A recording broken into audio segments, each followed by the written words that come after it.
The show is still the Eastern Business Report on the Afia Business Morning. I'm Nnamdi Obanya. Elections to some are a popularity contest, to others a periodic ritual where ineffective and usually forgettable public office holders are elected. For some, it's a serious mandate, a call to serve and make a change. Whatever you think, the same process will produce the candidates. Most politicians rely on heavy campaigning, grassroots mobilizing and organizing, voter sensitization, lobby and pressure groups, cultural affiliations, and ideological bases. However, it seems that now the mandate is cash and carry, and politics in Nigeria has become a game for the wealthy political class, gatekeeping those who may want to serve but do not have the financial muscle. To discuss the cash for mandate saga is Afia Head of News, Alex Ogbodo. Good morning. Good morning, Nnamdi. Let's start from here.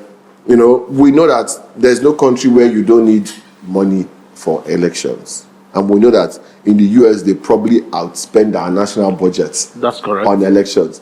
But why is Nigeria's case so different? Why does it seem like, you know, because in all those countries, we still see people who are not rich emerge and win political office based on just being like, no, how come? But there's always a money part. If you're not spending, some people are spending on your behalf. So that's one man that was doing analysis, and he said, if you don't get money, hide your face. That's the reality of Nigeria politics. If you don't have the financial war chest, in fact, they always ask someone, if you say you want to run for office, the first thing they will ask you, do you have the political war chest?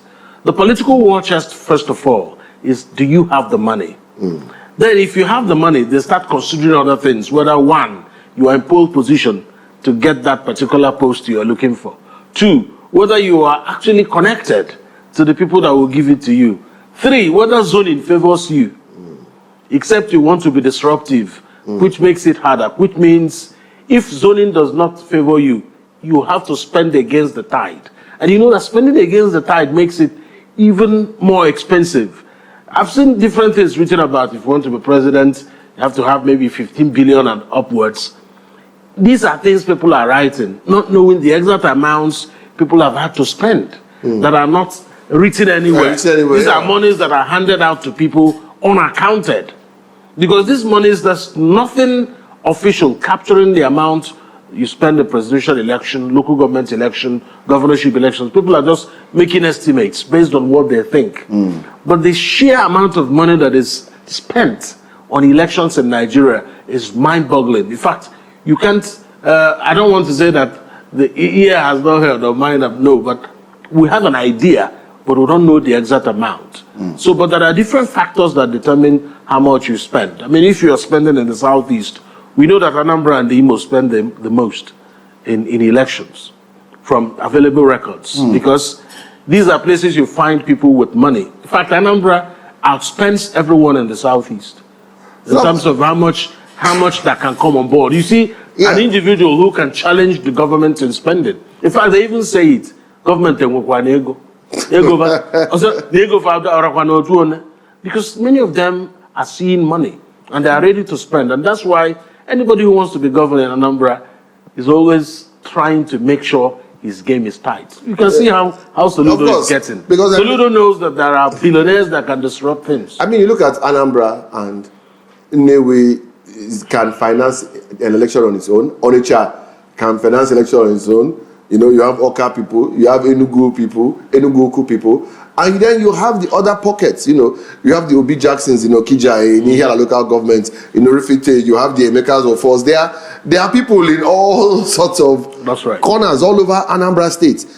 And you now have to wonder, if this is the case, if so much money is spent on elections, what are people expecting after the elections? Because if you tell me you want to run for House of Representatives representing maybe Nkanu East-West Federal Constituency, and I give you 100 million naira as my contribution, I'm expecting that when you are attracting federal contracts, I expect my name to be number one on the list. So we see that in foreign countries like the US, it's never a direct cash and carry. The contributors are people who share your ideology and know that when you get in office, you will bring policies that is good for their business. But in Nigeria, it's a direct exchange of service. I give you money, you give me contracts. Well, Well, but in some cases, they also make policies that favor their friends. So it depends on who's the president or who's the governor, and depending on the kind of agreements you've had with the person. So, but clearly now, if you're going to run for governor, there are factors that will also determine how much you will spend. So if you're a product of a godfather, it's a different ball game altogether. Because if a godfather is presenting you, well, he might have an amount in mind. He will have funded your election, but he's not asking you for a fee in return, straight up. He's expecting, just like you've mentioned, just make the policies necessary for me to get robust contracts. So there is no fee in the amount. But you see, there's a difference there. No, I'm coming. Giving you me making a policy like I can say, okay, we're going to make sure that we're reducing imports so that your local business thrives. No, it's different from me giving you the contract to build. Yeah, naturally, you give the person a contract. So the thing is, if someone comes up from maybe the incumbent governor doing a second term, just believes that this is the guy and just gives it to him, because it's not in all cases that you hear rumors that a ticket was bought. At least in Enugu, I think there was just one. We're almost sure money did not exchange hands. So in that case, the person emerges and then starts walking. The only thing is that, okay, maybe you fall out with your godfather, and that ends, because that godfather was a former governor. So that one ended.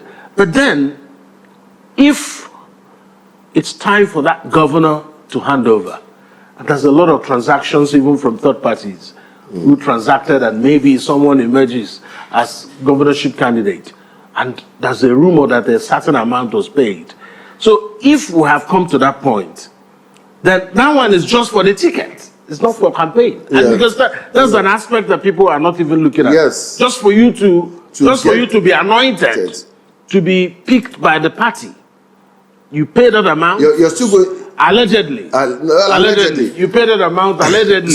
And then you're picked. And then when you're now picked, you now go through the hurdle of satisfying the other ones. So that's what I'm going to come to. Because when you pay that money allegedly, when you pay, which runs into what some people think. Billions. Some people think is the total campaign money. No, it's not. What some people claim, 15 billion is what people spend, as much as 15 billion. Many people don't know that before the campaign starts, some people have spent that money already, securing anointing. And then you now have to go to the rigors of, like you rightly said, getting the party's anointing at the primaries. And when you scale that, then your battle begins. Who is the opposition in your state or local government? And I was going to bring this up because we saw in 2020, ahead of 2019 elections, we saw that the APC then did 100 million for nomination form. That's right. For presidential candidates. 100 million. Many people said it was just a backdoor way of raising campaign money for, the incumbents who they said was going to run again. That everybody knew that, Buhari was going again. But it was just to raise money without violating electoral laws. That's what some people said. Because I think 100 million, what surprised me was how many people were able to pay. Yeah, for people, the amount of people who paid. For people in that league, you will even notice that some people, their own forms were picked up by third parties. Remember, you have to get the statement of interest, declaration of interest form, before you pick up the nomination form itself. I'm sure you know that. Yes. You don't just walk in and pay 100 million. I think there's an amount for the declaration of interest. So there are people who just interest groups. Well, the rumor is that they give the monies to those interest groups. Of course. But at the end of the day, some people claim that their coalitions and pressure groups asked them to run and bought nomination forms for them. 100 million naira. And now the way we mention 100 million naira in Nigeria is looking like 100 million is just 100,000 naira. So that's how it is. So our politics, we're now seeing a different movement in our politics in terms of how monies are expended. And you can't say for sure that all those things happening are just for good governance. It's basically for individuals to get to the position they crave. And it doesn't guarantee good governance, it doesn't guarantee performance, by those involved. And that's where it hurts, really. Because everybody's looking at, if you have the money, you can get it. But nobody's looking at whether the person bandying the money can get the job done. And that's the thing. It's like a business investment. If I'm going to spend billions of dollars to enter office, I expect to recoup my funds. That's right. Recoup the funds of all those who spent with me. Settle those who worked for us so that they will work for us again. And by the time all that is done, your national budget has been halved. Yeah, and so that's where there's a problem, because you find out after elections, or before elections, promises are made. After elections, you're waiting for those promises to be fulfilled. Yeah. You will see that government will say they are doing some things, they are doing projects, but you're looking at those projects, they are not impacting anyone.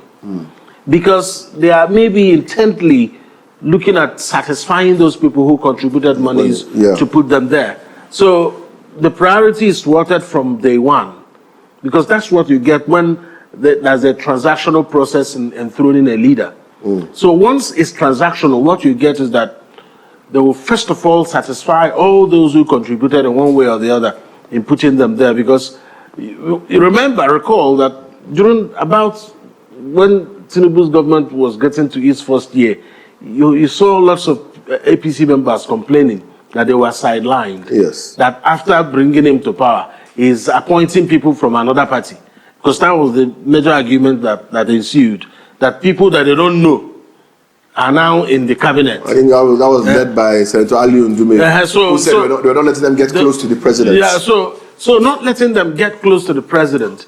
I don't know what you would need from the president, especially for somebody that is a senator. Yeah. What would a senator need from the president? If not that you need your own niceties. Because as a senator, he's fine, he's supposed to be fine. But you find out that for the man you referenced is on record to have complained more than every other person who is in the Senate against the president. At a point, he complained about movement of some units or departments of the CBN to Lagos. Yes. He complained, and it came out that his daughter or children were working in CBN. That's how we found out. We didn't know before. Because he complained and complained. They said, okay, you are complaining, but you didn't tell anybody that your children are working in CBN. So he's fine. These guys are fine. They are fine. So they just want more money to remain relevant in that position. So what this is telling us is that by 2027, Nigeria might be breaking financial records in executing elections. In fact, if you don't have money, don't bother. And there's an aspect we're actually leaving out. The money you will use to do battle in court. Yes, because in everything, in fact, even if you check online, people are missing out on that. Yes. That's actually now where... That's actually a big cost. In fact, a lot of the guys who did not win through the regular political parties, they suffered. Some of them lost their positions because they couldn't cope with the financial pressure of pursuing their tribunal cases. Because once you lose at the tribunal, you have to go on appeal. If you go on appeal, a lot of money. I mean, well, let's just put it on quote that the legal fees are too high. People think the legal fees are very high. Yeah. And to pursue those things, a lot of SANs. That's right. But there's also the fact that most people don't know. If you've ever, and I've done a lot of, on the corporate level, court filings are not cheap. That's correct. Even a normal, simple, somebody sends you a small injunction, you're spending 300,000, 400,000. If you're going to the appeal court, Supreme Court, people don't know how much it is. It costs a lot to file at that level. Your lawyer's fees aside. So yes, I think you're very right. The pursuing of the mandate in court is the cost people don't. In fact, now you start doing battle in court even before you get into the position. Because a lot of people who became governor today, even for President Tinubu today, people started taking him to court to try this and to try that. Of course, all this. So if you don't have money, you might exhaust yourself even before the election. At the primary levels, the other candidates there. Yeah. We saw that in Enugu. That's right. Peter Mba was in court before the election. Yeah. In fact, he remained in court even after. Yeah. So just imagine for a second he didn't have the war chest, as we call it. Yeah. He would have fallen off. And for a lot of the people who will emerge as governors in 2027, there will still be a lot of court cases. Yeah. And so now, except maybe if the case that they want to pick on is already settled at the highest level, they won't pick on that again. If you don't give them any dark spots to put a spotlight on, they won't bother. But if you do, they will lash onto that and drag you around. People will want to make sure that they test the depth of your pocket. There's another cost we're even talking about we're not mentioning. Because these people that are bringing these accusations against you and taking you to court, they're spending money in the media. That's right. And they're spending money to even try you in court. So there's still a lot of money spent. If we were to do this, I want us to try and do something. Let's take a politician and let us call him, let's give him any name. Let's call him Samuel. Samuel wants to be a House of Rep member. Now, depending on your party, depending on your state, between your declaration of interest and nomination, you will spend anything from 24 to 50 million naira for House of Rep, local government. By the time you get to senator or governor, it's 50 million and up. You're not, nobody's playing with you. Nobody's even answering you. I heard even councillor can be as high as 10, 15 million for councillor. Well, while that may not be correct, because a lot of the councillors... as high as, like I said. Yes. Like I said, it depends on your party and the state you are in. Yeah, it depends on your party. And just like I said, the amount that will be spent is dependent on whose forces behind you. So the party will have an agreed price. Yeah, if you are emerging against the tide, you will spend more. But if you are emerging as someone they just led by the hand and brought, that's a different thing. They will have covered all those for you. No, but I'm just saying, let's not even say who is spending. I'm just saying the cost implication. Because what we're doing is we're building a budget for somebody who wants to come in against the tide. Because Nigerians keep talking of third forces opposition. Yeah. So let's look at the cost of being a third force opposition. No, I think that the best example here, let's use P2B as an example in this analysis. Okay. You know, P2B ran an election, but a lot of the media campaigns, he didn't fund it. And people are not even looking at this. In fact, you may never know how much that was expended collectively, that of P2B's campaign organization and different coalitions that worked for him. For him, yes. So the only way that can happen is that if all of them submit their budgets correctly to the central... But my point is... And even for President Tinubu, you never know, because there are lots of coalitions. No. There are different coalitions. Yes. That undertook publicity. Yes. You accept they submit a correct figure. Why I say you will never know. Not necessarily President Bola Tinubu, but on more than one occasion, and at governorship at presidential level, I've been involved in media planning for radio. I have planned a whole radio spend for a candidate. And so I have an idea, and I know how intense political campaigns are. And I assure you, how much do you think national spend for radio alone is for maybe a presidential campaign? It's going to be humongous, because you see... Take a wild guess. No, I mean... Just radio, not TV. Yeah. Just radio. Because it's the radio... Oh, when I say radio, let me make you laugh. There were 3 radio budgets. We had radio for jingles. We had radio for analysts and people that would appear. And we had radio for airtime. So we had to buy the airtime, and then those who will go and speak had their fees. Without the analyst and the airtime, how much do you think the jingles were alone? So that's how complicated it can get, and that's I'm asking because I've done it. I know. I have a rough figure to give you. No, I want to just shock you. Take a wild guess. No, I wouldn't be guessing on that. No, okay, give a range. 100 million, 500 million, 1 billion. No, I think it should be more than 500 million, obviously. It should be nearing a 1 billion mark or more. Over 2 billion. Just jingles. Then because if you're running for president, you will need to do it in every language.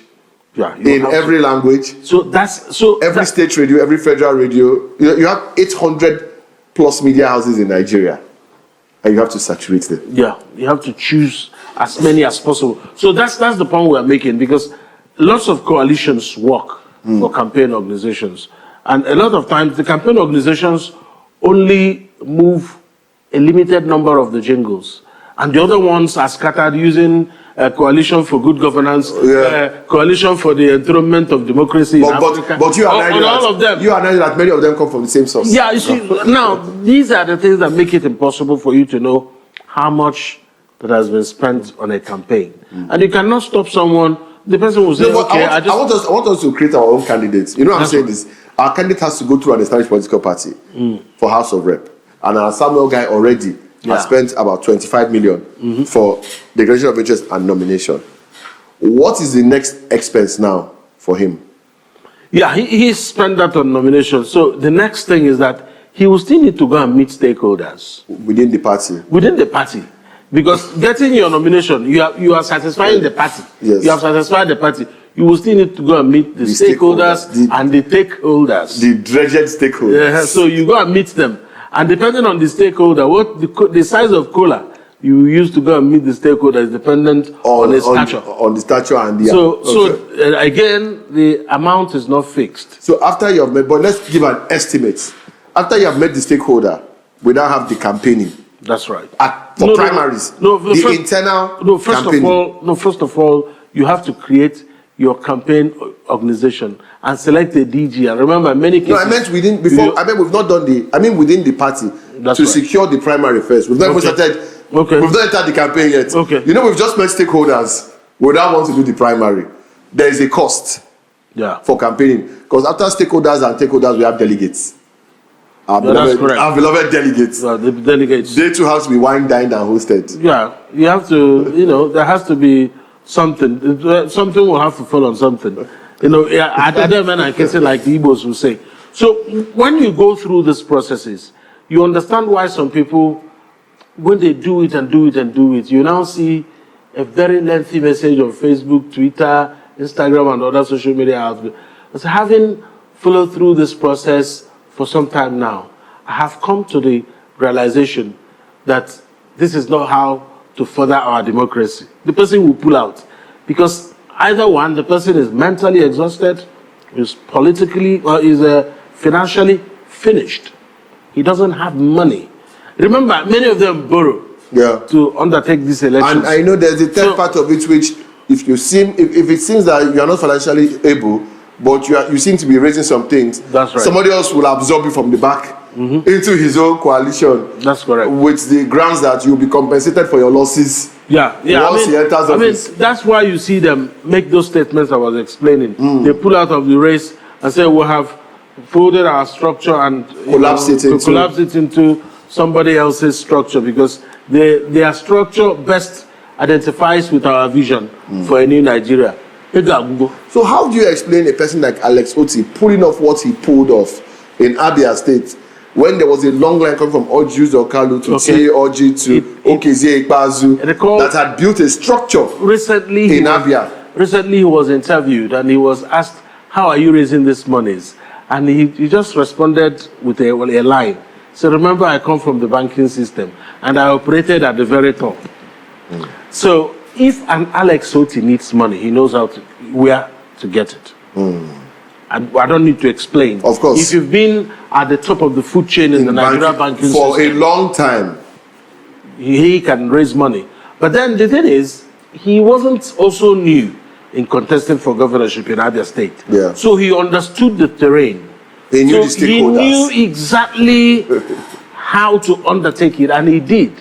And even recently, the thing is still causing a lot of ruckus. Recall that Okezie Ikpazu was saying the other day that Abia State did not start in 2023. Yes, that he started the building of Aba. So the point is, if you did well, are you supposed to be explaining? We would know. You are not supposed to. Other people will be doing the explaining for you. Yeah. So if you are talking about what you have done, it will be there. Before we digress, the point. But he brought Chicken Republic. the point about you made about Otti is very clear. But then Otti had experience. He lost the election twice, so he knew why he lost. One, he was rigged out. Two, they outspent him. So because at the end of the day, you have to understand why you lost. Sometimes some people will lose not because they were outspent, but because they didn't execute with a good strategy. or maybe they were the wrong political party. So it worked for Uti. He was in the right party. Ways. He was in a party that had momentum at the right time. 2027 is going to be different. Well, I mean, in all fairness to him, he has built his own personal momentum through his works in office that would do some damage to the opposition on his behalf. But before we leave, there's the part I want to talk about that, that nobody really talks about, which is the dark money.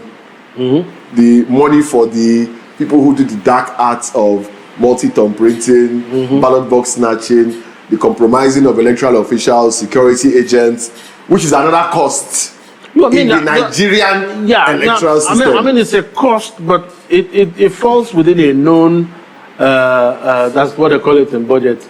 Mobilization. Budget line item. Okay. Yeah, mobilization. It falls within mobilization. But you see, sometimes it's about the way the monies are moved.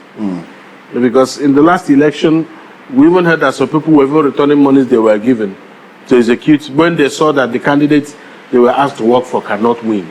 And they didn't want a situation where they would chase them around to return money. So they were calling and asking to return the monies they were given to do the job. Now, we don't want problems. When your guy will now come and say we ate his money, no. Take your, send us accounts to send it to. I did not eat anybody's money. He can't win. We cannot do it for him. That was the kind of things we saw, even in this state.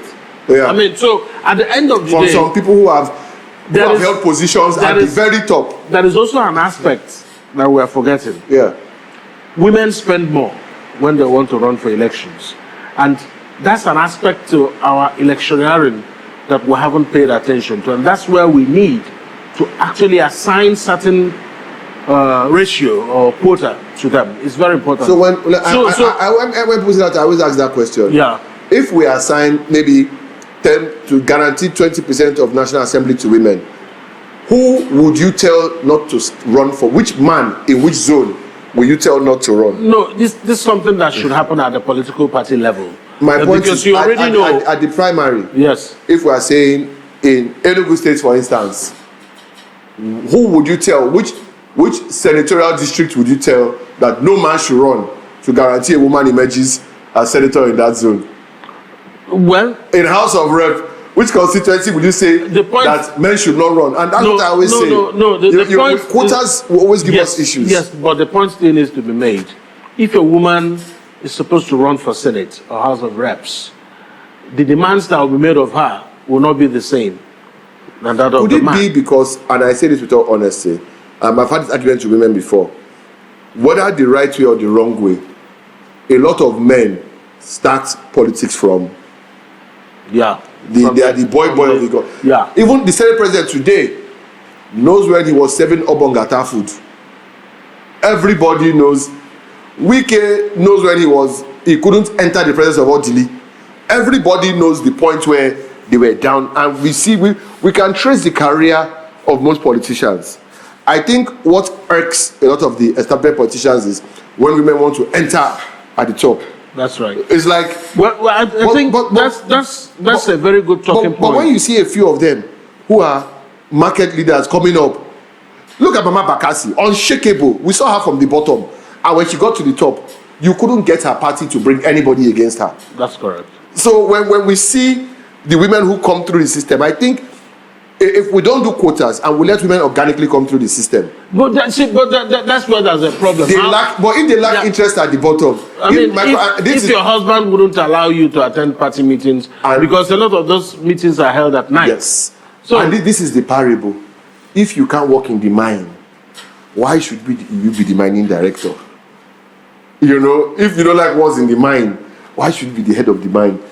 The politicians who have been in the mine will always respect their own, who they know from the trenches. If you and I have been going at loggerheads in local government level, and when we see each other in Abuja, the Eastern Eye, the evils of man, and we laugh. Because we know even when we were at the bottom, scrapping it out.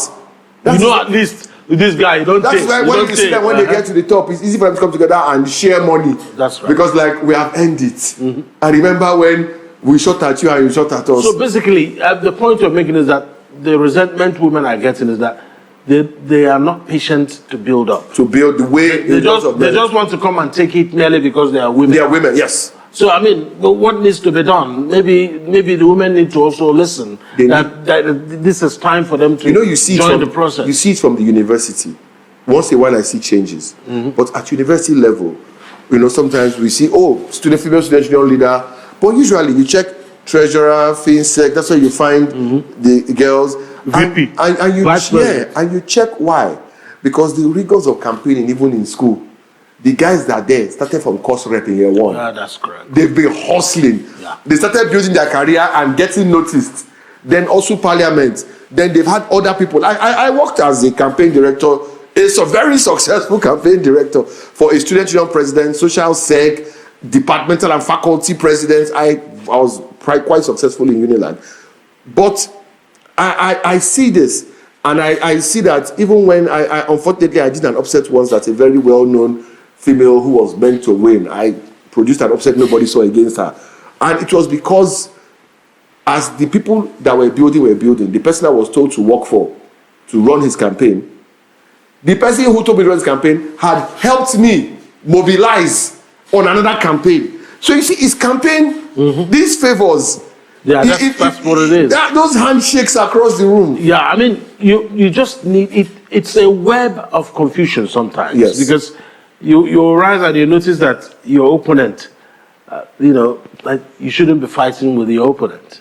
That this is about interest. Yes. So, but at the end of the day, for you to win elections in Nigeria, you don't just need money.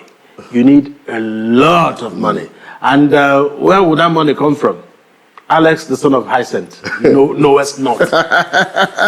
Well, that's a good way to leave it, because I agree that unless you were a top financial person, unless you spent years in government or somewhere where a lot of money has been, running elections in Nigeria is ridiculously expensive. Thank you so much, Alex, for being here this morning. Of course, you can catch Alex Ogbodo on the Eastern Eye Monday to Friday, 7 p.m. on 254 DSTV, 17 Go TV, of course, 748 on Free TV. The Eastern Eye comes up every evening. But that's all we can take on the Eastern Business Report. But Afia Business Morning is not yet over. Ifunaya Ndule Market Pekin is waiting to take you to meet the traders, see the products, how market comes up right after this. So till we see tomorrow morning when business hours open, I am Nnamdi Obanya saying have a profitable business day.